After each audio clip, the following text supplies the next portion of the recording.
So I'm always looking for new tools to add to my tabletop hobby addiction.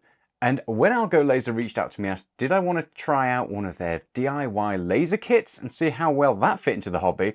I said yes. So this isn't a sponsored video, but they did send it over to me free of charge. So thanks to the team at Algo Laser. And in this video, I'm just going to be covering off, how well does it actually fit when I drop all these pieces that are sliding all over the place? But can you add a laser cutter / engraver to the tabletop gaming hobby? And the short answer is, yeah, I've managed to find a few uses for it. So the first thing to stress if you're getting any new tool that you're adding to any kind of hobby is safety first. Do your own research and make sure that you take all the safety precautions you can, because like anything, whether or not that's a 3D printer or if that's like a big saw that you're having in your table shop or whatever, you can really hurt yourself with anything. With a laser, if you go wrong, you could blind yourself, or even worse, if you cut the wrong material because you haven't done your research and it gives off some toxic fumes, you could die. So I don't want to scare anybody, and it is easy enough to remain safe, but just do your research before anything and make sure that you put safety first whenever you're using anything like this. So the DIY kit that Algo Laser sent over to me is this little 5-watt laser, and it is a DIY kit. The clue's in the name there, so you've got to put it all together yourself. And it took me about 40 minutes to get everything assembled, and considering I've never used a laser before I put one together, that seemed pretty reasonable to me. Now, the saving grace about this package was that the instructions were actually really clear and easy to follow. It felt like they'd been put together by somebody who actually made the machine, which makes a massive difference because all the 3D printers that I tend to put together, their instructions, I don't know, it's like somebody made the instructions and had never seen the 3D printer. So that was good. So it didn't take too long, it wasn't too complicated. And then the harder bit for me was obviously figuring out like the laser settings, because you've got all sorts of different things. So you've got like the speed that the laser like zips around, touching the wood or whatever it is that you're trying to cut. And then you've got the amount of power that it's putting out as well. And you can mess around with those settings and have a play with them. And obviously that's down for you to do some research depending on what you're cutting. I've been cutting mostly these like little strips of MDF, which are apparently laser safe, but I've got ventilation and stuff in here, so that's not too bad. Now, there are two ways that you can hook yourself up to this machine.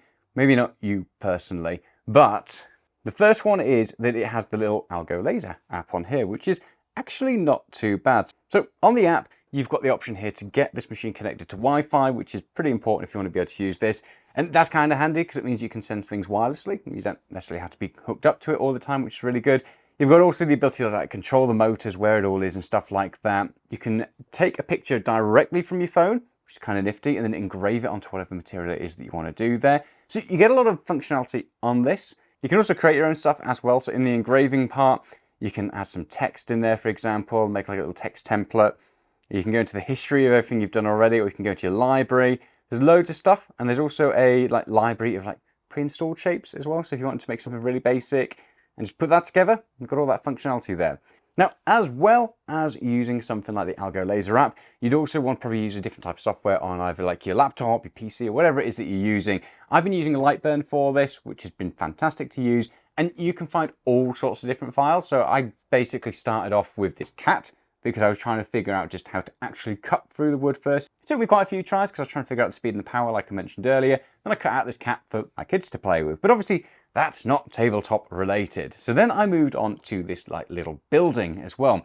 And if you search on Etsy or just the web in general, you will find loads and loads of laser cut files, and especially for terrain. I think this is where this machine really comes into its own, because you can create loads of terrain and like loads of MDF cut terrain. And although the texture isn't necessarily there, although you can play with that, you can have a lot of fun with it. So my thoughts are that this building, for example, I'm showing you in the B-roll now, I figured something like this, you do all of like the outskirts of it and the template of it, and then I could 3D print some bits that I'm going to stick on there. So more of the detail work that I want to be on there, I can do that. So I can cut the shell, can put it all together, and then I can 3D print some more detail parts on there to stick on it, then prime it, and that'll pull it all together really nicely. There were a load of files which looked like a lot of verticality, and I always get that word wrong, but basically I could have some kind of like big kill team skirmish type map thing with bridges and stairs and like shells of ruins and buildings and stuff, and I could cut all of that out on the MDF, which keeps my costs down and my speed down as well, because I don't have to print it all. It means there's far less cleanup, and it's really simple and easy to do. And then with my 3D printers, print off all the extra bits and details like some barrels or some computer consoles and stuff like that, stick them all on it. I think that would be a really good thing. The other thing I had to play around with, if I can get my hands on them here, are these tiles. And I thought this was quite a nifty idea. And basically, I started out just like trying these ones that were shrunk down, because again, you can mess with the scale and stuff like that in the slicer or the laser cutting software. And these, although you can't really see it, I think I made them a bit too small and I need to have a play around with it, is obviously it cuts out the tile, and then within the software, you can control all the different individual parts and tell the laser how long to keep the laser on that area and how much power to put into it. So this has basically got like 100% around the sides and cut out the square. And then all these middle bits here, they're cut almost all the way through the tile. And then these bits here that are more engraved, they're not. And I figured this is quite cool because that means if I prime it, I can then dry brush over the top of it. And again, I'll have some of that texture. And in hindsight, I probably would make some of those lines a little bit thicker, so that way it'd pick up a dry brush better. But if you would just in a rush and wanting to get something done really quickly, something like this just off the bat would look pretty good. My other thoughts were is that I could probably just like prime the MDF or the wood or whatever it is I'm going to be cutting, and then laser cut on top of it, and that would like engrave all the details and pattern. And that's something I'm going to try next time. This, I think, looks pretty good straight off the bat, and it means that you could print off loads of tiles and stuff like that and just have a bit more fun with it. I also tried a little bit of engraving as well. So I did this like little space marine here, which I thought again was kind of funky. I don't know what I would use it for at the moment for the hobby.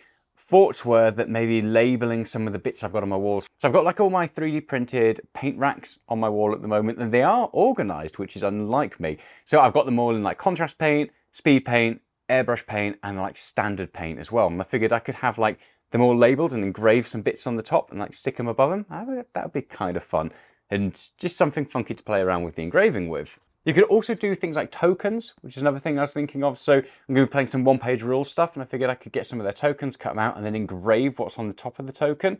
I was going to 3D print them, but by the time you end up going through it, you end up wasting a lot of material.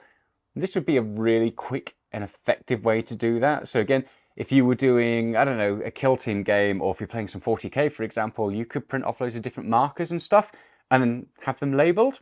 And it'd be really quick and easy to do. Because all you need really is some basic graphics software, and pretty much everyone's gonna be able to get their hands on that. And there's loads of free ones online that you could use. I think GIMP would work pretty well. I use Pixelmator, which I find quite handy to just kind of knock up some basic graphics. And you could do things like little kill team tokens, stuff like that, export them as an SVG, and then pop them into Lightburn, and then you're pretty much off to the races. The other thing I did was I also cut off a few regiment trays just to see how they would work. And again, they came out perfectly.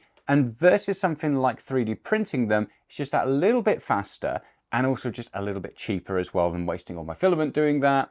So that's another thing that it fits nicely with the hobby with. So that's just a few of the things that I have used this for so far. And I've been really impressed with how well it works. Like I said at the beginning, safety first. If you're going to do anything like this, you've got to make sure that you're always watching out for this machine. You don't want to leave it unattended because then it might start a fire. I ended up buying a little fire extinguisher off of Amazon. They're pretty cheap. They're about £20 just in case anything goes wrong.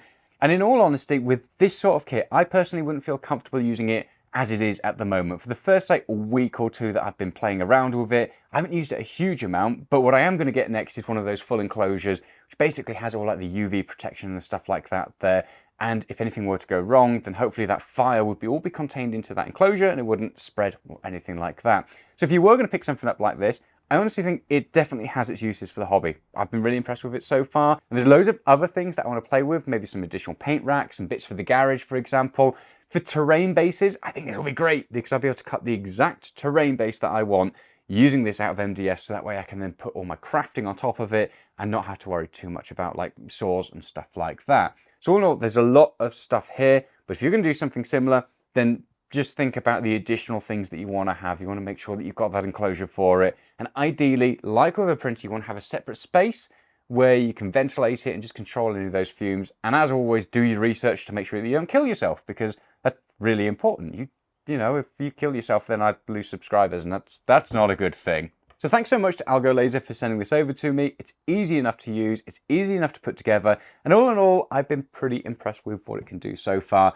And it's kind of wild seeing all of those different things that are already out there.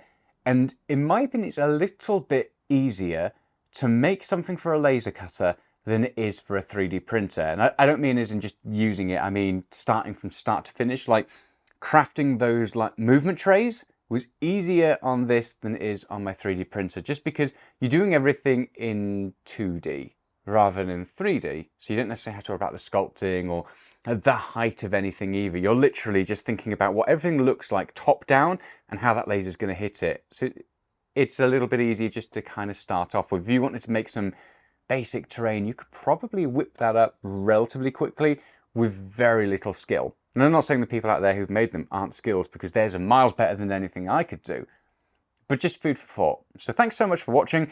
If you've got any ideas about what I should use this for next, throw that down in the comments. It's definitely going to become part of my hobby staple.